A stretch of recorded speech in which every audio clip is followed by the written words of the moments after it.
सभी को नमस्कार। मैं सुनीता कुमारी, सहायक आचार्य हिंदी, राजकीय महिला महाविद्यालय झुंझुनू। आज हम जबान निबंध के बारे में पढ़ेंगे। पिछले वीडियो में हमने बालकृष्ण भट्ट की निबंध कला के बारे में पढ़ा था। आज उनके द्वारा रचित जबान निबंध का प्रतिपाद्य या उसकी विषय वस्तु के बारे में पढ़ेंगे।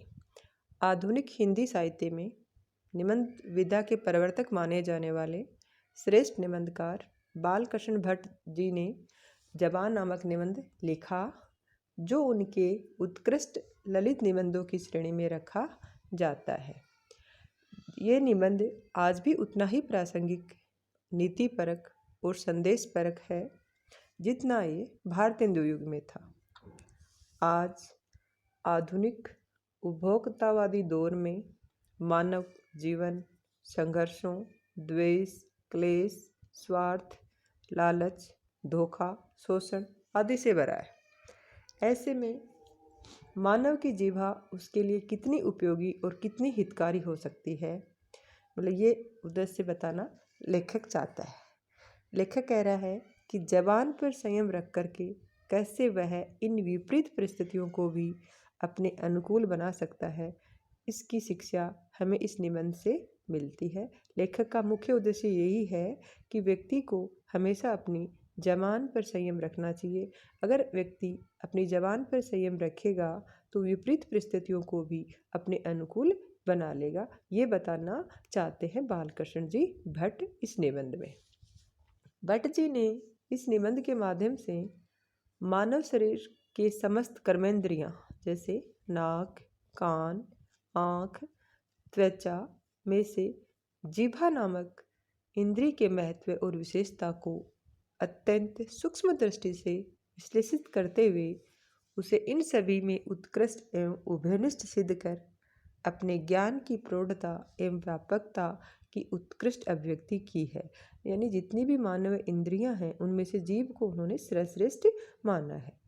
उन्होंने अपने जीवन के व्यक्तिगत अनुभवों को आधार बनाकर जबान जैसे साधारण विषय को जिस प्रकार से मानव सभ्यता के विकास के पतन, मानव के गुण अवगुण आदि से जोड़ते हुए उसके महत्व को प्रतिपादित किया है, वह उनके असाधारण व्यक्तित्व एवं विचारों का द्योतक है। भट्ट जी इस निबंध में जबान के महत्व को सिद्ध करने के लिए भोजन रूपी पदार्थ को आधार बनाकर इसके भिन्न भिन्न उदाहरणों को प्रस्तुत करते चले हैं। एक तरफ वे जबान द्वारा अस्वाद एवं गंदा भोजन पहचानने के कारण उसके महत्व की व्यंजना करते हैं, तो वही जिह्वा के चटोरेपन से होने वाले नुकसान से बचने की सलाह भी देते हैं। मानव के लालची स्वभाव से चटोरेपन को जोड़ते हैं कि जीभ जो चटोरी होती है उसका क्या नुकसान होता है, वो हमें बताते हैं। इस चटोरेपन को मनुष्य के व्यक्तित्व के नाश का कारण भी मानते हैं कि मनुष्य जितना अधिक चटोरा होगा उससे उसके व्यक्तित्व का नाश भी होगा। ये भट्ट जी का मानना है, जो मानवीय अवगुण की ओर संकेत करता है तथा जीभा के चटोरेपन को एक बुराई के रूप में प्रस्तुत कर उस पर संयम द्वारा अन्य सभी इंद्रियों पर नियंत्रण रख पाने के गूढ़ संदेश को वो इस निबंध में प्रस्तुत कर रहे हैं। भट्ट जी इस निबंध के माध्यम से जबान के गुण और दोषों दोनों तरफ पाठक का ध्यान आकर्षित करते हैं कि जबान के क्या गुण होते हैं और क्या दोष होते हैं। जहाँ वे मानव सभ्यता के विकास के लिए मनुष्य को मीठी वाणी बोलने का संदेश देते हैं, मतलब उनका मानना है कि मानव सभ्यता का विकास तभी होगा जब मनुष्य मीठी वाणी बोलेगा, तथा अपनी इसी विशेषता से वे मानव को जानवरों से भिन्न सिद्ध करते हैं। उनका मानना है कि मानव में एक अच्छी विशेषता होती है कि उसकी जो वाणी होनी चाहिए वो मधुर होनी चाहिए, और वाणी के आधार पर ही मानव जो है वो जानवरों से श्रेष्ठ है, अलग है। तो वहीं वे ये भी समझाते हैं कि कर्कश और कटु वाणी बोलने वाला व्यक्ति भी जानवर के समान है। उनका मानना है कि जो व्यक्ति मधुर वाणी बोलते हैं वो जानवरों से श्रेष्ठ हैं, और जो व्यक्ति कटु वाणी बोलते हैं, कर्कश वाणी बोलते हैं, वो जानवरों के समान ही हैं। उन्होंने इस संदर्भ में एक श्लोक प्रस्तुत किया है और वो कहते हैं, कागो काको धन हरे, कोयल काको दे, मीठो वचन सुनाई के यस अपनों कर ले। इसमें वो ये बताना चाहते हैं कि कौवा जो होता है वो किसी के धन का हरण नहीं करता और कोयल जो है वो किसी को धन नहीं देती, लेकिन कौवा जो है उसकी आवाज़ होती है वो कर्कश होती है और कोयल की आवाज़ है वो मीठी होती है। इसीलिए कोयल अपने मीठे वचन सुना करके और सबके यश को प्राप्त कर लेती है। यही फ़र्क है कौवे और कोयल में, क्योंकि कौवा जो है वो कर्कश ध्वनि में बोलता है और कोयल जो है वो मीठी ध्वनि में बोलती है। इसमें ये लेखक बताना चाहता है कि कौवा किसी के धन का हरण नहीं करता और कोयल किसी को भी धन नहीं देती। फ़र्क उनकी वाणी का है, कर्कश और मधुर वाणी का। वाणी के फर्क के कारण ही कोयल अपने मीठे वचन बोल करके सबके यश को प्राप्त कर लेती है।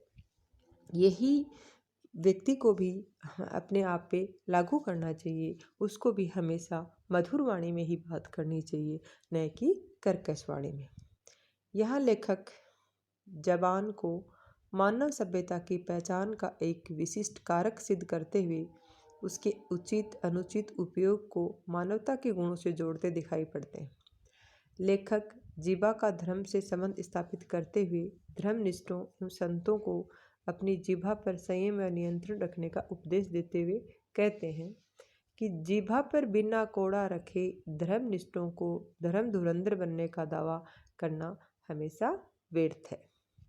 अर्थात संतों एवं महात्माओं का श्रेष्ठ हथियार उनकी वाणी होती है कि महात्मा और संत जो भी हैं उनका हमेशा वो अच्छी वाणी बोलते हैं और इसलिए वो उनका अच्छा हथियार होती है, जिसका उपयोग उन्हें संयमित होकर करना चाहिए, जिससे मानव सभ्यता और समाज का उत्थान एक उचित दिशा में हो सके।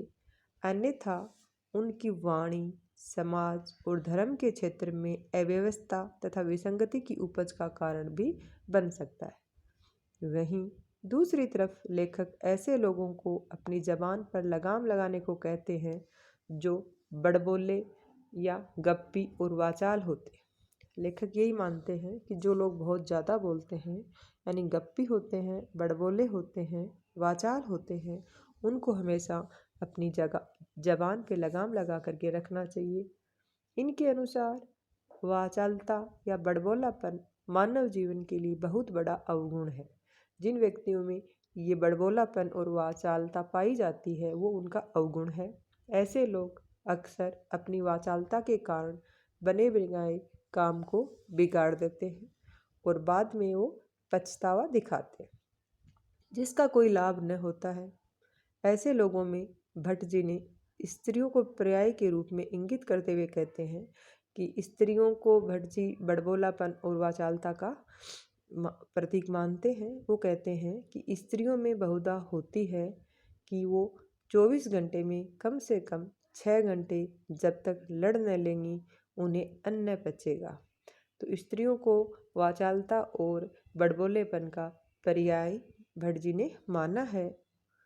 इस प्रकार अधिक बोलने वालों पर व्यंग्य कसते हुए भट्ट जी ने बकवादियों की अनेक किस्मों से हमें अवगत करवाया है। वो बताना चाह रहे हैं कि कितने लोग बकवास करते रहते हैं, उनकी अनेक प्रकार के वो होते हैं। जबान पर लगाम लगाने की बात को भट्ट जी महाभारत के दृष्टांत द्वारा स्पष्ट करते हैं कि जबान पर लगाम होनी चाहिए। अगर जबान पर लगाम नहीं होती है तो महाभारत जैसा युद्ध भी हो जाता है। और महाभारत जैसी ऐतिहासिक घटना के लिए द्रौपदी की जीभा से निकलने वाले वाक्य, द्रौपदी ने बोला था कि अंधे के अंधे ही होते हैं, को मानते हुए सिद्ध करते हैं कि मनुष्य का अधिक बोलना या अपनी वाणी पर संयम न रखना कितना विनाशकारी हो सकता है। यदि मनुष्य अपनी वाणी पर संयम रखे तो मानव सभ्यता का विनाश तो रोका जा सकता है। एक तरफ जहाँ वे अधिक बोलने को मानव सभ्यता के विनाश से जोड़ते हैं, मानव सभ्यता के विनाश से जोड़ते हैं, वहीं दूसरी तरफ कम बोलने वाले व्यक्ति को शालीन बताते हैं, किंतु वे मूक रहने वाले का भी समर्थन नहीं करते। अपितु भट्ट जी यहाँ ये समझाने का प्रयास करते हुए प्रतीत होते हैं कि मनुष्य को ऊंच नीच बातों का अनुभव कर विपरीत परिस्थितियों का अनुसरण कर उचित समय पर उचित बात करनी चाहिए, ताकि किसी अन्य को आपकी वाणी मर्मवेदी या कटु न प्रतीत हो। इस निबंध के माध्यम से भट्ट जी ने जरूरत से ज़्यादा बोलने वाले मनुष्यों को मूर्ख सिद्ध कर जिह्वा पर संयम रखने के औचित्य को समझाया है। वो मानते हैं कि जो व्यक्ति जरूरत से ज़्यादा बोलते हैं वो क्या होते हैं, मूर्ख होते हैं। निबंध के अंत में भट्ट जी ने मनुष्य के वज्रभाषी और मृदुभाषी होने के अंतर को स्वर्ग और नरक से जोड़ते हुए जिह्वा को आध्यात्मिक संदर्भ प्रदान किया है, जो पाठक को निबंध के अंत के साथ स्वतः ही उसके जीवन के अंतिम छोर पर ले जाकर सोचने को मजबूर करता है। उसने अपने जीवन काल में ईश्वर द्वारा प्रदत्त जबान रूपी शक्ति का किस रूप में प्रयोग किया है तथा उसका अब तक क्या परिणाम रहा है, ये भट्ट जी निबंध की ही शक्ति है जो इस साधारण विषय को इतना उत्कृष्ट एवं प्रासंगिक बनाता है, पाठक को आदि से अंत तक बांधे रखता है। बालकृष्ण भट्ट जी का ये निबंध जो है जबान विभिन्न दृष्टिकोणों से मनुष्य के जीवन में हानि लाभ के कारकों पर प्रकाश डालता है। वास्तव में स्पर्श सुख का सूक्ष्म से सूक्ष्म अनुभव जैसा जीभ कर सकती है, वैसा शरीर के दूसरे हिस्से नहीं कर सकते। लेकिन लेखक का कहना है कि केवल स्वाद चखने के गुण से इसके दोष सबसे अधिक प्रबल हैं। कड़वी जुबान से आदमी इतना नुकसान उठाता है कि सब उम्दा सिफतों के होते हुए भी लोग बद जबान के पास जाते हिचकिचाते हैं। यानी कि कड़वी जुबान जो है उससे उस व्यक्ति को नुकसान होता है। जबान को समस्त सभ्यता और शाइस्तों का सारांश कहना अनुचित नहीं है। जबान को वश में न करना अनेक बुराइयों और क्लेश का कारण है। महाभारत ऐसा सर्वनाशी संग्राम जबान को न दबा सकने की बदौलत ही हुआ था, ये मैं पहले भी बता चुकी हूँ। लेखक कहता है कि जबान पर चौकसी रखने से अनेक भलाइयाँ और स्वच्छंद कर देने से सब तरह की बुराइयों की संभावना है। यही मुख्य बताना लेखक का उद्देश्य है। यही नहीं, जबान पर लगाम से प्रयोजन गप्पी और वाचाल होने से बचना भी है, क्योंकि गपाष्टक के समय आगे पीछे अच्छे बुरे का कुछ ख्याल नहीं रहता। जो गपाष्टक होते हैं वो लोग ये नहीं देखते उनके आगे पीछे कौन है, अच्छा बुरा क्या हो रहा है, वो बोलते जाते हैं। मीठी जबान रखने पर बल देते हुए लेखक का कहना है कि मीठी जबान लाखों का फायदा सहज में कर सकती है। इसमें अंत में फिर दोबारा से यही बताना चाह रहा है लेखक कि भट्ट जी ने इस निबंध द्वारा मानव जाति के कल्याण एवं उत्थान हेतु मनुष्य को अपनी जिह्वा पर संयम रखने का उपदेश दिया है कि मनुष्य जब अपनी जिह्वा पर संयम रखेगा उसी से ही मानव जाति का कल्याण और उत्थान होगा। उन्होंने कहा है कि जिह्वा पर चौकसी रखने से अनेक भलाइयाँ हैं। जबान की लाभ हानि का विश्लेषण करते हुए भट्ट जी ने अध्यापन शैली का बहुत सफल एवं उत्कृष्ट उपयोग किया है।